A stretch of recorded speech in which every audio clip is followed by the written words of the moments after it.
Hello, welcome to the third and final session of the lab, Making Sense of Immersion in 2021.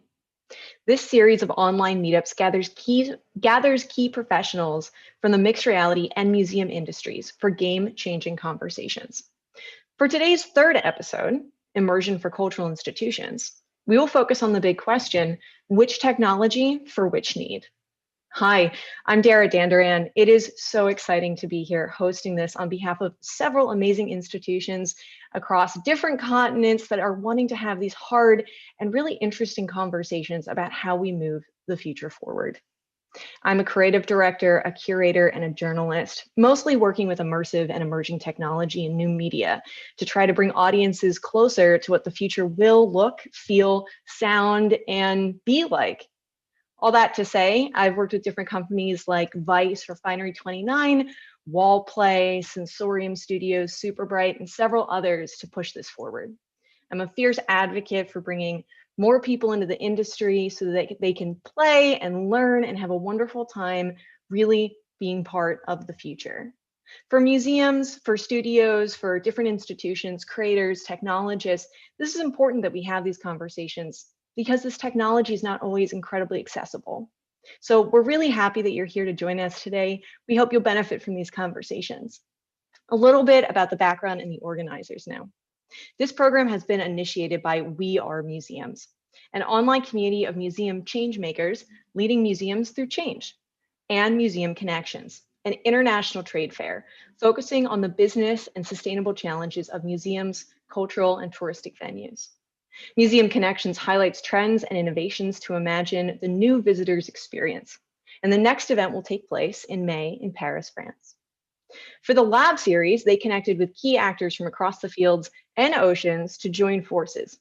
These include the cultural services of the French Embassy. As part of the program French Immersion, the French Embassy has launched a new study on how to fund and distribute immersive experiences.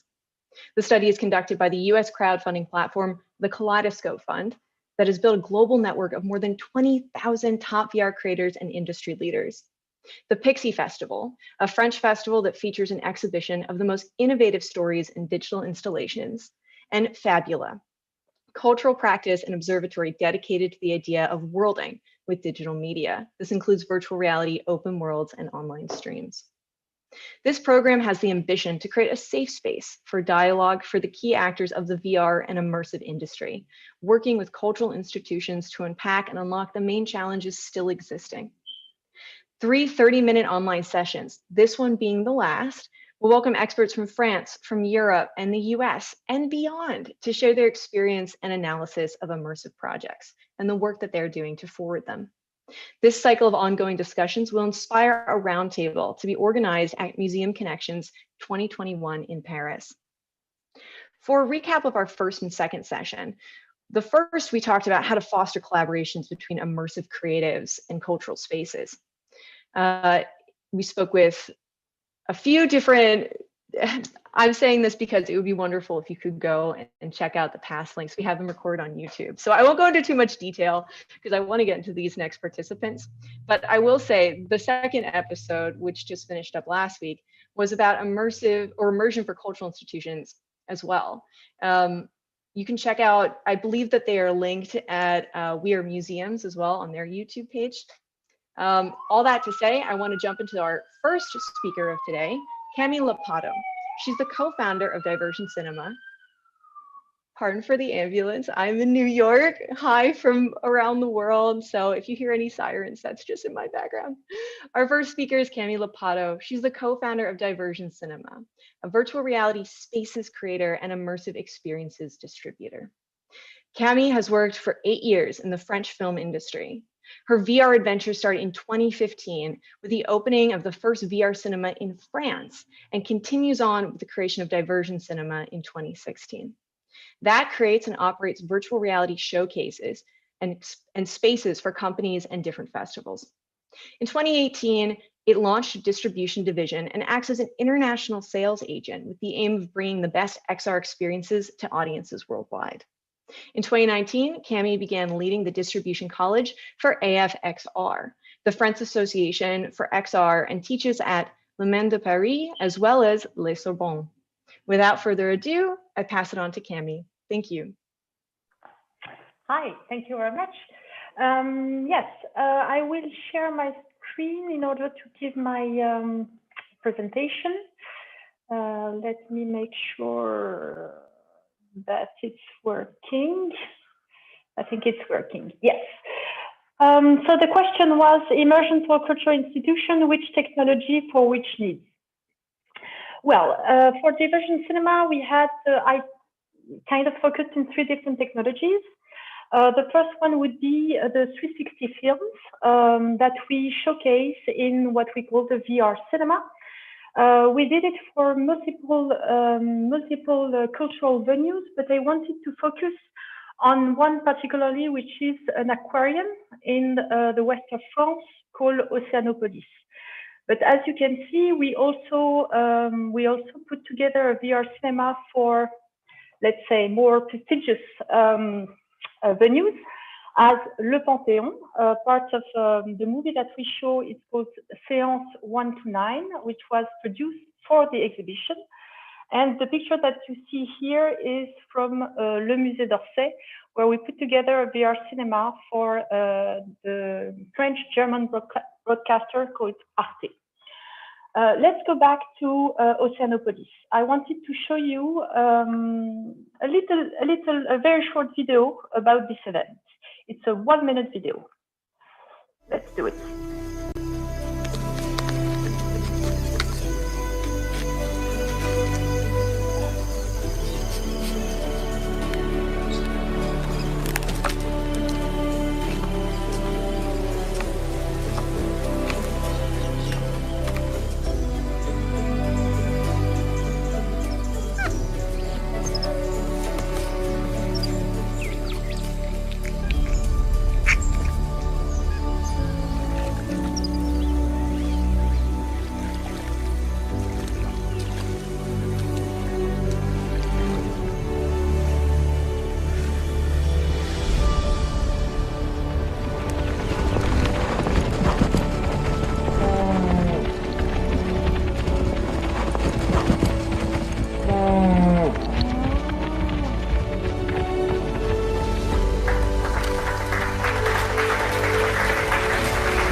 So what was this? I showed this video because I find it very cute.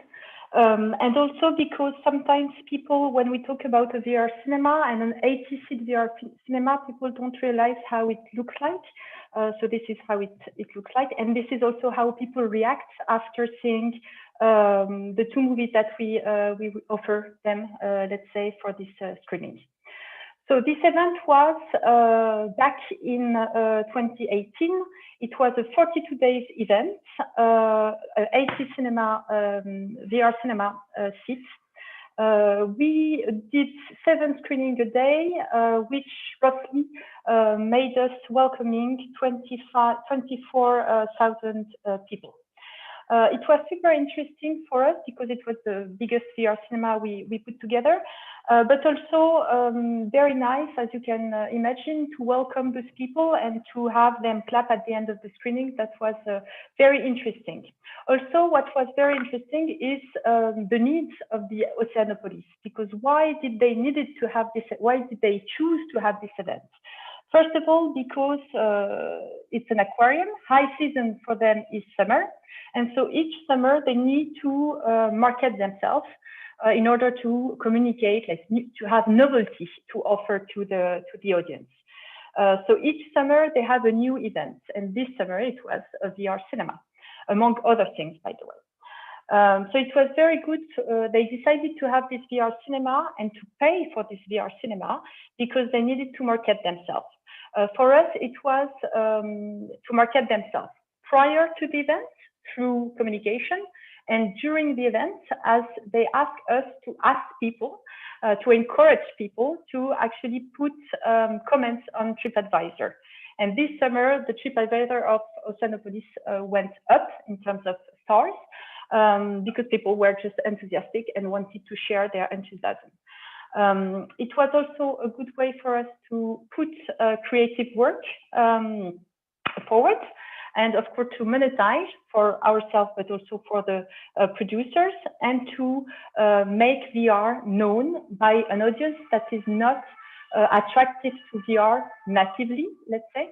But one thing that I want to be a bit precise about is that people, the audience in this VR cinema, didn't need to pay for it specifically.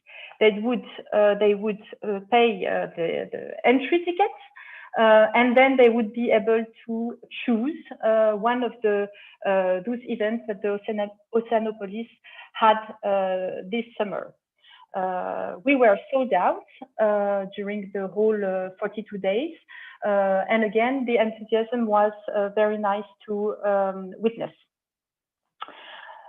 So that was VR cinema for 360 videos. We also, but I will go very quickly on that, we also developed a station called Victor Romeo that is for 360 films as well.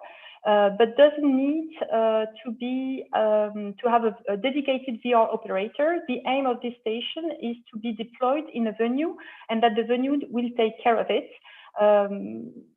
by itself. Very proud to be partner of La Villette and Arte with Victor Romeo, that we deployed in a project called Microfolie, which is basically a digital museum that is deployed in difficult, like in places where it's not much cultural things happening, let's say. As of today, we deployed 20 stations in those Microfolie. So that was for the 360 films. Now let's go to interactive VR. By interactive VR, I mean, it's not very clear, but I mean VR, the VR mask that needs a computer to work. We did a few things with that as well in cultural places. I wanted to focus on one in particular, which is Ayahuasca, the Shamanic exhibition.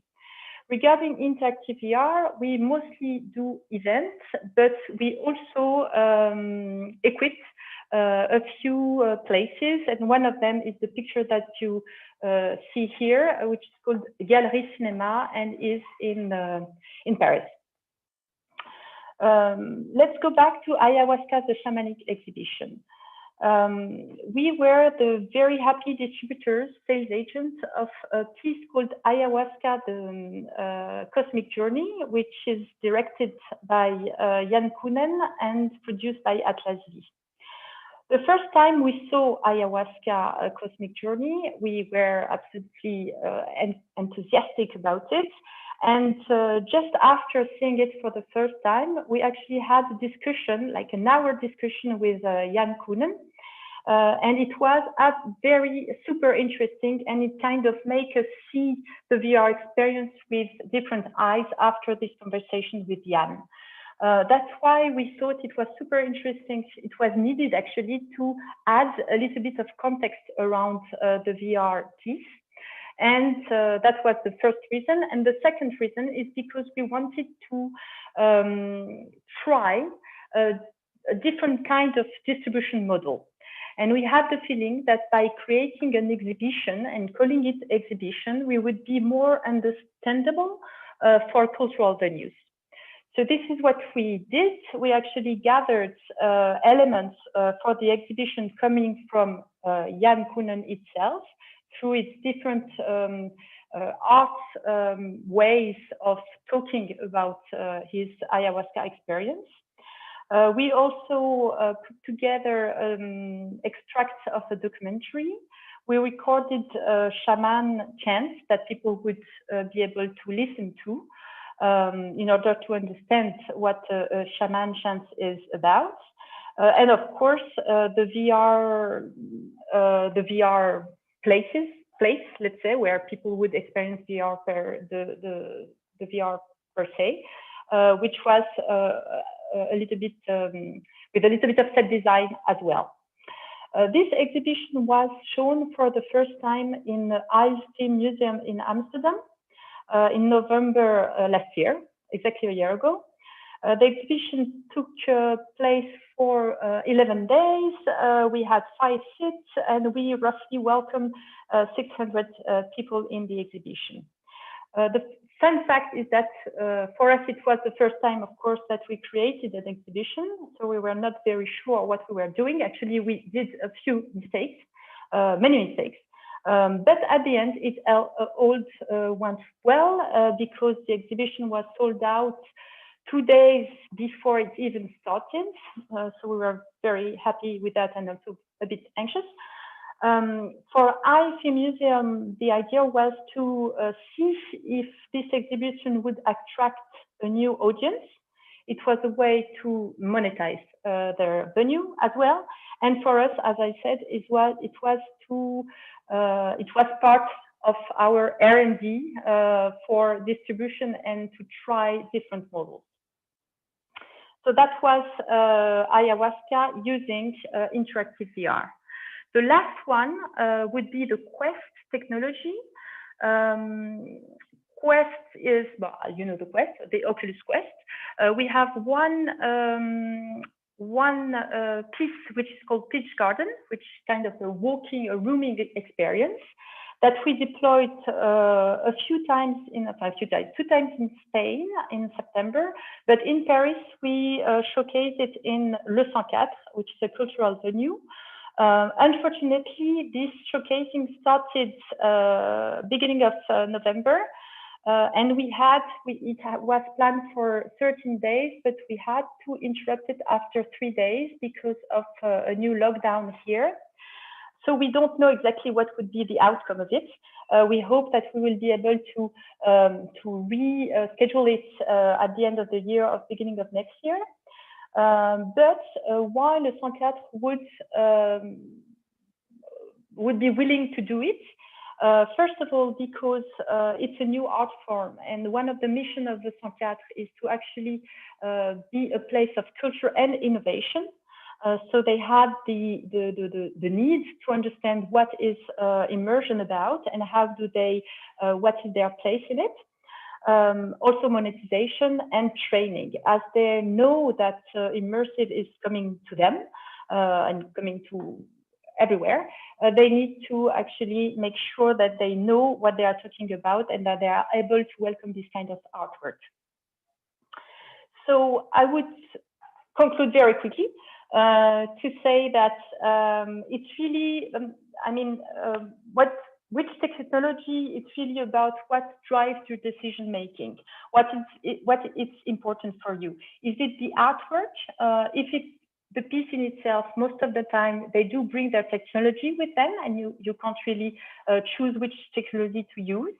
Is it, do you want to use VR for a marketing tool to attract new audiences? If yes, what are those audiences? And then you will also kind of make your decision in regards of the new audience that you want to attract, or is it to reward your existing audience? Again, what is it? Is the number of people that you will be able to welcome a key thing? Is it prestige? What space do you have, and do you have technical people that would be able to make it work? So all those questions you have to ask yourself, and that will drive you to which technology to use. But one thing I want to just add is don't estimate the human side of tech. VR works better if you have people taking care of it and people making the connection with the audience. And also, a key thing for VR to make sure it works and that it's not a nightmare is to test, to train, to rehearse, and to adjust. And that's it. Kami, thank you so much, especially that last point about the human side of technology. I think about that all the time and how important it is that we really work alongside each other and work with the technology, not against it, because that can so easily affect how we move through developing content or how we promote it, and also designing different types of technologies for everyone or certain bodies or, et cetera. A more inclusive approach is always beneficial. But thank you very much for your points. And now I'm happy to transition the talk to our next and final speaker, Sandro Caracelize. I hope I got that right. He's the founder and chief creative officer of Art Tech House, an innovative digital art space dedicated to 21st century artists and audiences. Art Tech House is the first of its kind, a 21st century innovative digital art space dedicated to experiential and technology-driven artworks by artists who are forerunners at the new age of arts and tech and the future of both. At these crossroads of art, science, and technology, Art Tech House changes the world of art as we know it. Since its opening in June 2017 in Washington, D.C., Art Tech House has welcomed over 1.1 million visitors and has captivated a global audience, making headlines in the New York Times, the BBC, USA Today, National Geographic, CNN, the Washington Post, and other publications. All that to say, jumping ahead to introduce him, he now has 3 different Art Tech House galleries, not only the one in DC, but Miami, as well as in New York. It seems probably like there's more coming in the future, but I hand it off to you, Sandro. Thank you. For sure, more coming for the future, definitely. And it's good to be here, and thank you so much for the invite. I want to do a little bit of a presentation as well.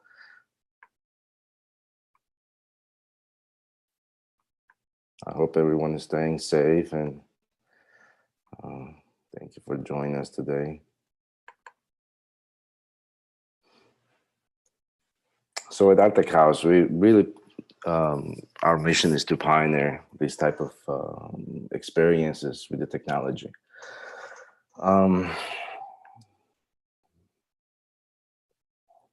Hope you guys. Creative art space dedicated to showcasing artists who use technology to create. Our story began in Washington, D.C., where we opened our first permanent location in the summer of 2017, inviting the public into a one-of-a-kind art space where art, science, and technology come together. In 2018, we created a home for digital art in the heart of Miami Beach. And in 2019, we brought the first digital art space to New York City's Chelsea market, transforming a 100-year-old boiler room into a destination for 21st century art.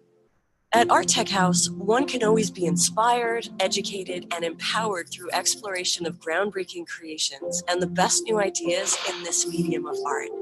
We're proud to work with some of the most innovative digital artists in the world who are expanding the possibilities of art and how we experience it.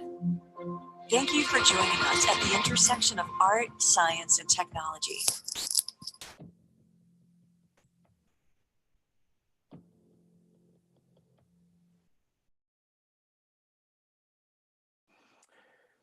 So thank you guys. I hope you guys, we had some issue with the sound, so I hope you guys, everyone heard where it was.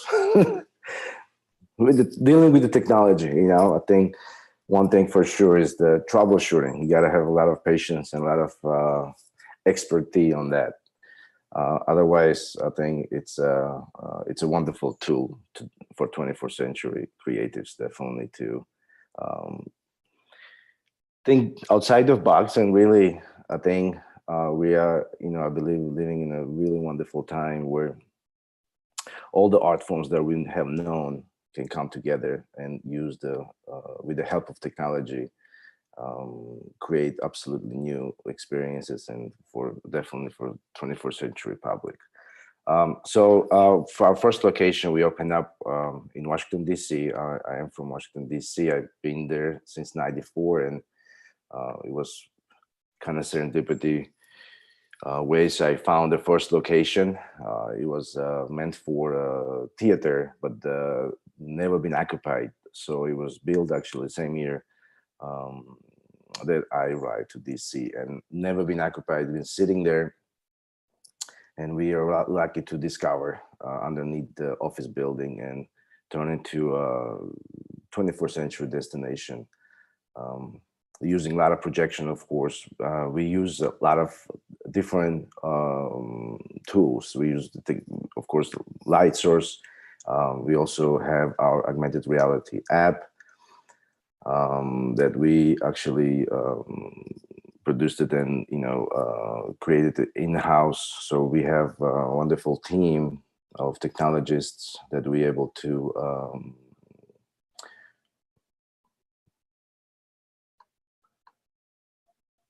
Hello, can you hear me, guys? I'm sorry. Yeah. Our goal is to really inspire a new generation of artists and really create a platform for them to be able to engage to the public, to be discovered. Because I personally, coming from the family of artists and traditional art form, I'm third generation of the movie directors, and my mom was artist. Everyone in my family was artist. I wish I had doctors or lawyers, but all I have is artists. So for me, it was always what's next in the arts. What is it that 24th century will be remembered for? And what struck me is that there was really a lack of the art spaces that actually presented and showcasing this type of artworks to the public. So that's how I got inspired to really create a place for where audience of the today can engage to the latest innovation in arts. I think as we know, we always calling this medium of art as a new medium. I think I'm aiming to change that, because I think new medium is definitely it's not a new medium anymore. I think it's an innovative medium that it's really engages to all senses, and it's changing as we know it with the technology and with the creative approach. We try to educate public through our exhibition programming to really start developing a taste in public, to really understand what they like and what they don't. I try to go again back to the traditional art, where now today we have different genres, like in the movies or in art, in the fine arts, or any type of music. We have genres that we can identify the things that we like.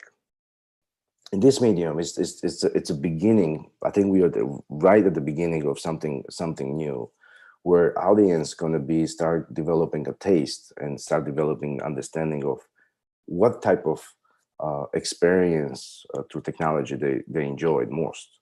Same thing, like I said, in the music or in the film industry, where right now, if you're in a mood to watch comedy, you turn to the comedy, or if you want to watch some drama, or you want to watch some action movie, you can tune into the right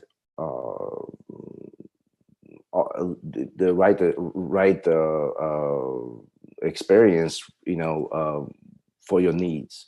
So I think in this medium, we are definitely at the beginning of this type of engagement to the public, and for us as Artec House, we try to really educate public with our programming for them to develop that taste and understanding of what they're experiencing.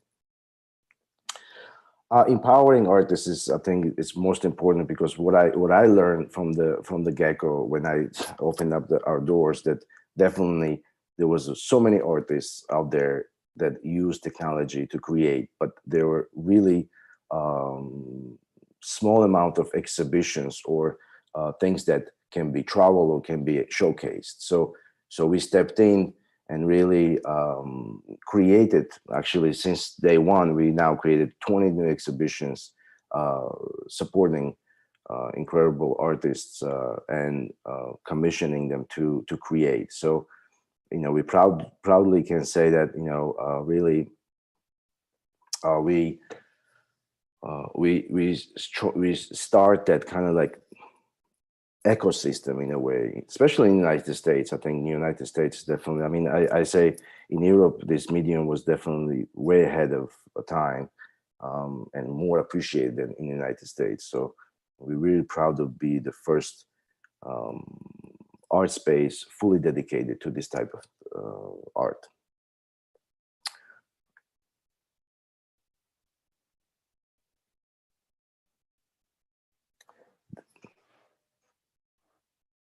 So Artec House is not just a art space. We have studio. We have our own spaces. We do merchandise. We're doing incubating. We're doing grants. initiatives and many different things to support this this whole movement in a way.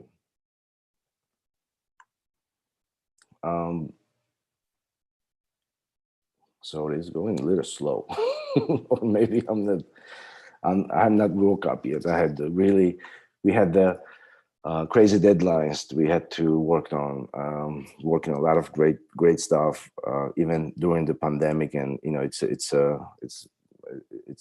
been busy for us. So sorry a little bit. I haven't had a coffee yet. So we're proud to work with many incredible pioneers in this medium, and really the artists that, you know, experimenting and pushing the boundaries. Really, this is the future, and you know, it's something that is getting developed as we speak, and it's incredible to be a part of it.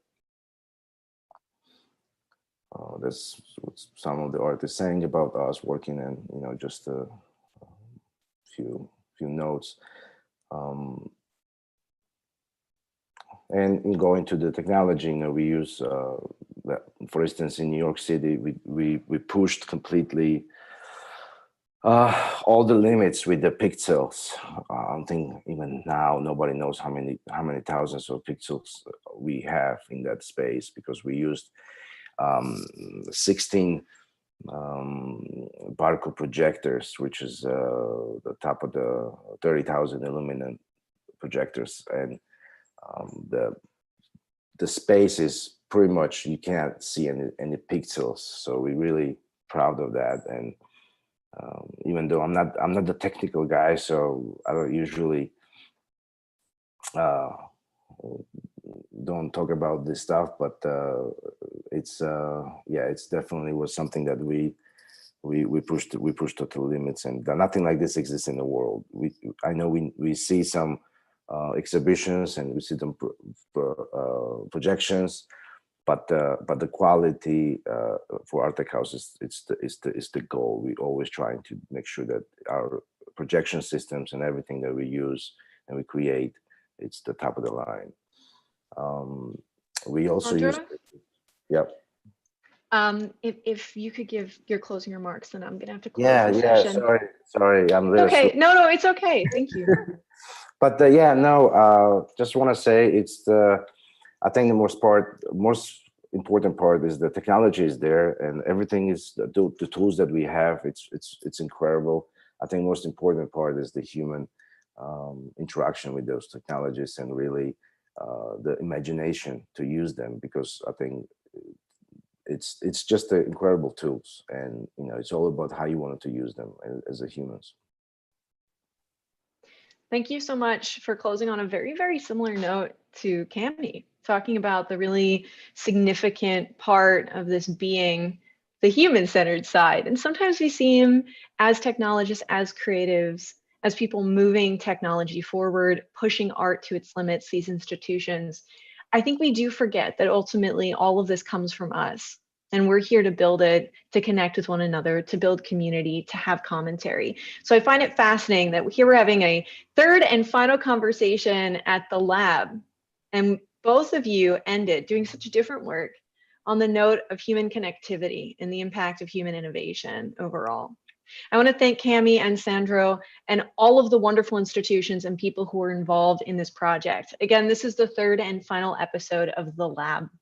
Thank you so much. You can see all the recorded episodes, this one included. It will be up momentarily on YouTube to reference or to rewatch.